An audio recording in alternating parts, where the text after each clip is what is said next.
Why do I have the Steve Jobs mock turtleneck on today? Because we're talking about some tech. Who's that Pokemon? It's Bitcoin! If you've been watching the market like me, you know that Bitcoin is currently valued at around $40,000 per coin.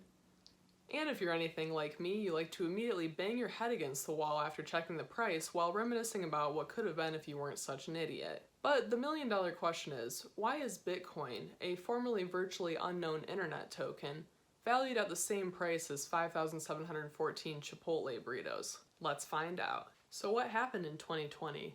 Well, coronavirus no longer means craving a Corona beer. If you were looking to buy toilet paper, you were SOL. And mass amounts of money were pumped into the economy through stimulus checks. I mean, we had the initial unemployment, plus the extra $600 a week, plus the $2,000 stimulus checks, plus various other stimulus measures that the government took. So what happens when people are flush with cash and sitting at home? That's right, they did what I did and joined Robinhood to begin their investing journey. In fact, Robinhood reported that a record 3 million new users joined their platform in the first 4 months of 2020 alone. In addition, co-CEO Vlad Tenev said he saw deposits into Robinhood accounts that were equal to or multiples of the stimulus checks that people got through the CARES Act. And this new class of young and savvy investors have their eyes on Bitcoin, especially if they're like me and have major FOMO from not getting in 10 years ago even though their friends told them to and they had the cash at the time, but whatever, we're moving forward from that. Although I still do lie awake at night sometimes thinking about what an absolute tortellini I am. Retail investors weren't the only ones flocking to digital gold in 2020. We also saw the entrance of major financial players who bought up large quantities of Bitcoin. In fact, more than 47,500 Bitcoin were purchased by Bitcoin whales, also known as addresses that have 100 or more Bitcoin. Another thing that came into play in May of 2020 was Bitcoin halving. So what is the halvening, as they call it? Don't worry, it's not a horror movie with a budget so low that you can tell they used ketchup as fake blood. Essentially what it is the number of Bitcoin entering circulation every 10 minutes went from 12.5 to 6.25, or halvening.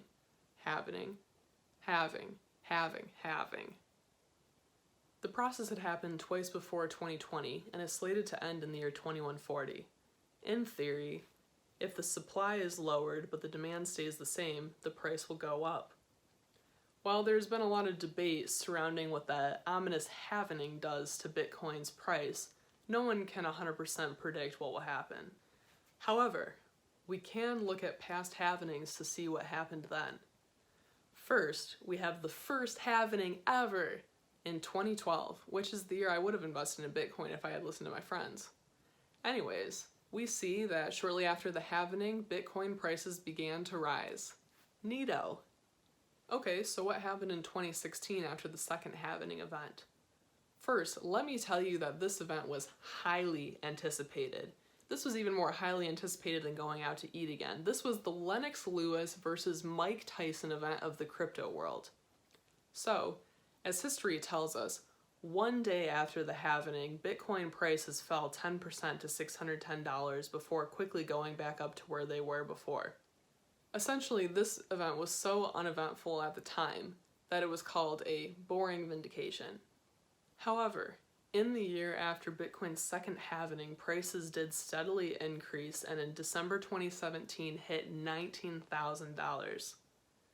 However, by December 2019, they had dropped back down to a mere $7,200.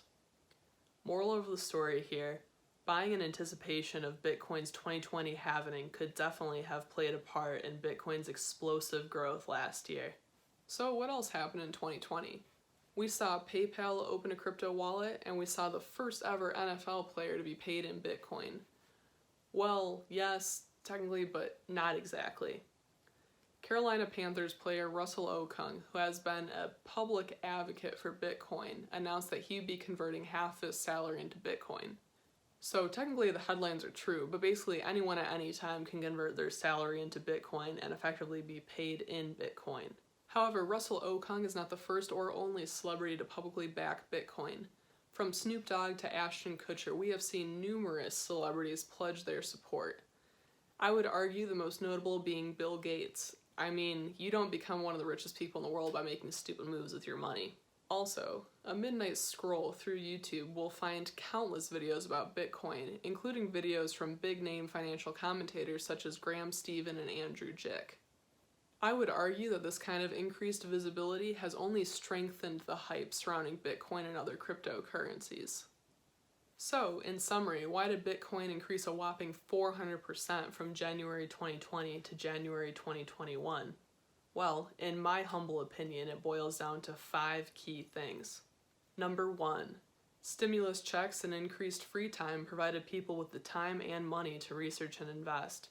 And inflation and lowered purchasing power correlated with the stimulus checks turned attention towards store of value assets, which includes Bitcoin. Number 2, Bitcoin going through the halvening, which increased buying in anticipation of the lowering of supply and perceived increase of demand. Number 3, large companies such as PayPal adding crypto wallets and respected hedge funds such as MicroStrategy and Tudor Investment Corp buying Bitcoin and other cryptos, increasing Bitcoin's legitimacy and security in the eyes of the public. Number 4, services such as Robinhood making it easier and safer than ever before to purchase Bitcoin. No more going to sketchy websites in the dark with the help of your computer programmer friend. And number 5, increased hype of Bitcoin in the media, partially through celebrity backings. Let me know if you think I missed any reasons behind Bitcoin's explosive growth last year. I'd love to hear them. As you can tell, I'm kind of a crypto aficionado, if you will. Anyways, if you have any ideas for more stuff I could waste my time looking up on the internet, feel free to hit me up on Instagram or Twitter. Alright, time for me to go buy some more cryptos. Bye!